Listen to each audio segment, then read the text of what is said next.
ای دل غافل غافل غافل چی کار کردی تو باده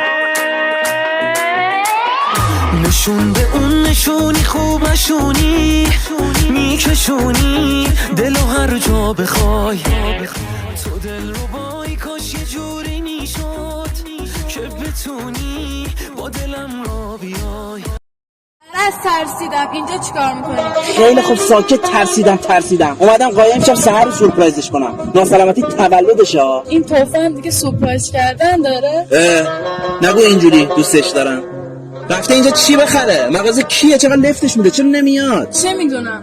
بیا خودش اومد. اگه با من نباشی میخوام دنیا نباشه این دل شوره ها دست ندارم محال بی تو بر طاقت بیارم من دل با پس و تنها نذارم شبای بیقراری چقدر چشم انتظاری وای عزیزم. سلام، خوبی؟ تولدت مبارک عزیزم.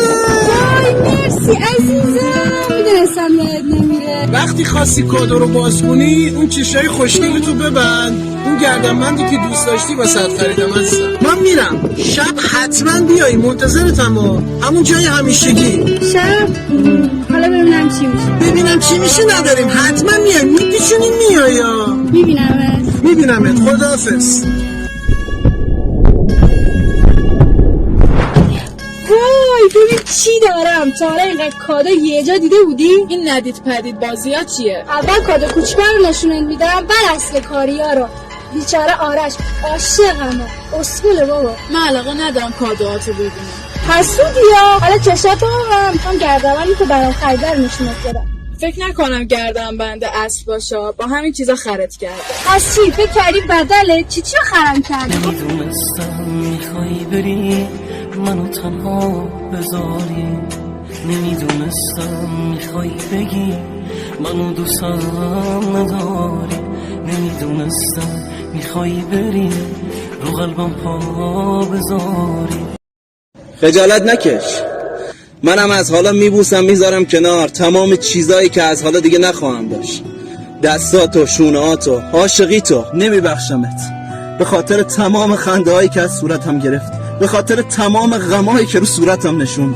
نمیبخشمت به خاطر احساسی که ازم پرپر کردی، به خاطر زخمی که به قلبم نشوندی. نمیبخشمت به خاطر نمکی که به زخمم پاشیدی. من با تمام داراییم برات کادو خریدم، تو با تمام وجود خوردم کردی. نمیبخشمت.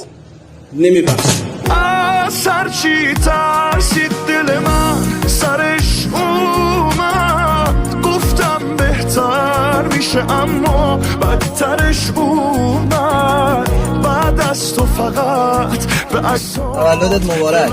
هرچند کادوی من در مقابل کادوی از ما بهترون هیچی نیست. قرارتم امشب یادت نره دیگه منی وجود ندارم بخوایم